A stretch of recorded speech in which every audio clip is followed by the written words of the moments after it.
आदित्य जी, कल बीजेपी प्रत्याशी दुर्विजय सिंह शाक्त अपना दूसरा नामांकन दाखिल करने जा रहे हैं। क्या कहना चाह रहा है? बड़े बड़े नेता आने शुरू हो गए हैं बीजेपी के यहाँ, क्या कहना चाहते हैं? देखिए, लोकतंत्र में सबको इजाज़त है अपनी अपनी पार्टी के अपना दम दिखाने की, लेकिन दम के साथ साथ प्रयास इस बार ये किया जा रहा है, चाहे केंद्रीय मंत्री हों, चाहे उप मुख्यमंत्री हों या फिर दूसरे नुमाइंदे हों सरकार के, सभी लोग कहीं ना कहीं यहाँ आके एक तरीके से प्रशासन के ऊपर दबाव बनाना चाह रहे हैं। और प्रशासन की तरफ से प्रयास ये किया जा रहा है कि कार्रवाई हो या फिर किसी तरीके से इस चुनाव में एक माहौल बन सके सत्ता पक्ष के लिए।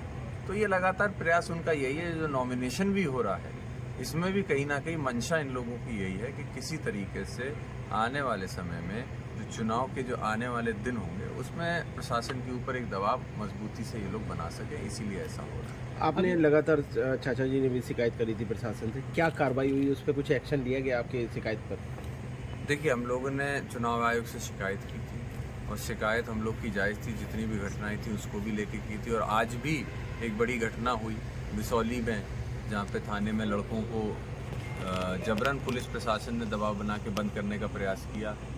उसमें भी जिला अध्यक्ष द्वारा समाजवादी पार्टी के वो वहाँ पे गए, मौजूदा स्थिति में वहाँ पे जाके उन्होंने बात की और फिर प्रशासन ने उनको छोड़ा है।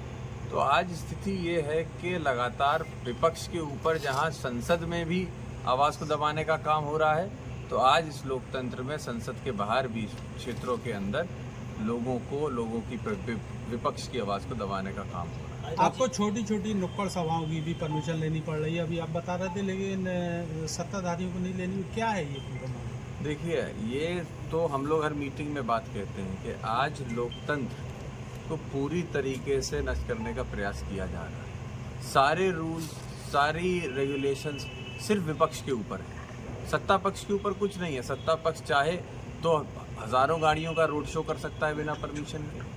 सत्ता पक्ष चाहे तो जितनी नुक्कड़ सभाएं 20-25 नुक्कड़ सभाएं कर सकता है बिना परमिशन के, क्योंकि सत्ता पक्ष के आज जो प्रत्याशी हैं उनके साथ तो खुद ही प्रशासन साथ साथ चलता है। तो आप कैसे एक्सपेक्ट कर सकते हैं कि प्रशासन कहीं ना कहीं निष्पक्षता रखे? तो क्या आप जो है इलेक्शन कमीशन को इस चीज़ को लेकर शिकायत करेंगे कि बदायूं में सत्ता के लोग हैं वो इसका दुरुपयोग कर रहे हैं? क्या कोई प्लानिंग है इसको लेकर? जी बिल्कुल प्लानिंग है इसकी और रणनीति के तहत ही हम लोग काम करेंगे।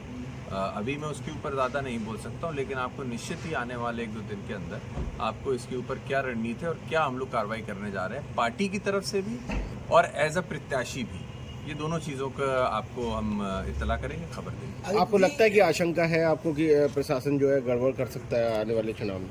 देखिए बिल्कुल, क्योंकि पूर्व के 2019 के चुनाव में हमने देखा गड़बड़ियाँ हुई हैं। आंकड़े अपने आप में कहते हैं, जब धर्मेंद्र यादव यहाँ से चुनाव लड़ रहे थे उस समय गड़बड़ी की ये आशंका हुई थी, जताया गया था।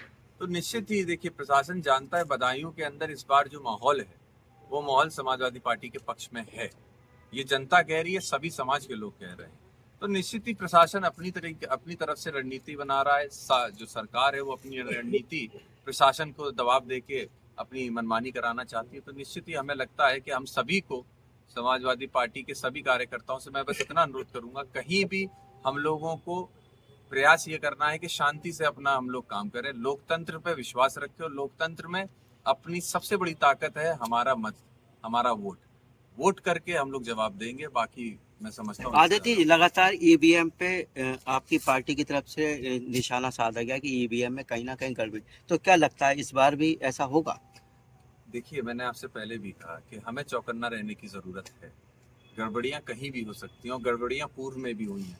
अब आज तो देश के सामने खुल ही चुका है। जब चंडीगढ़ में जो इलेक्शन हुआ उसमें क्या हुआ वो तो सबके सामने आ चुका है। तो ये चीज़ तो कैमरा होते हुए हुआ।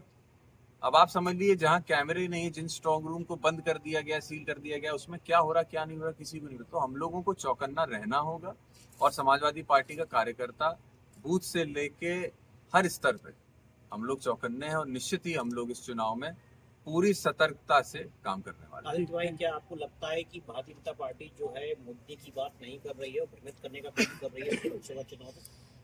भारतीय जनता मुद्दे की बात तो छोड़िए, उन्होंने मुद्दे के ऊपर अपने घोषणा पत्र में लिखना तक जरूरी नहीं समझा। आज देश के अंदर कितनी बेरोजगारी है, किसान कितना बेहाल है, आवारा पशुओं से क्या स्थिति किसानों की बनी हुई, सड़कों की क्या स्थिति। आप बताइए, 40,000 करोड़ गड्ढा मुक्त करने के लिए उत्तर प्रदेश खर्च करता है और मैं कह रहा हूँ हम जहाँ बैठे हुए यहाँ से आधे किलोमीटर 1 किलोमीटर आगे चले जाइए, आपको दिख जाएगा वास्तविकता क्या है गड्ढा मुक्ति की। तो ये पैसा जा कहाँ रहा है? ये सारा पैसा जो जनता का है, इसको कहाँ सरकार लगा रही है, कहाँ पे गड्ढा मुक्त हो रहा है, ये समझ में नहीं आता है। यही सारी चीजें हैं, यही सारे मुद्दे हैं। मुझे लगता है जनता को इन चीजों का अब एहसास होने लगा है। आदित्य जी ये जिस तरह से चल रहा है इस वक्त मोदी जी का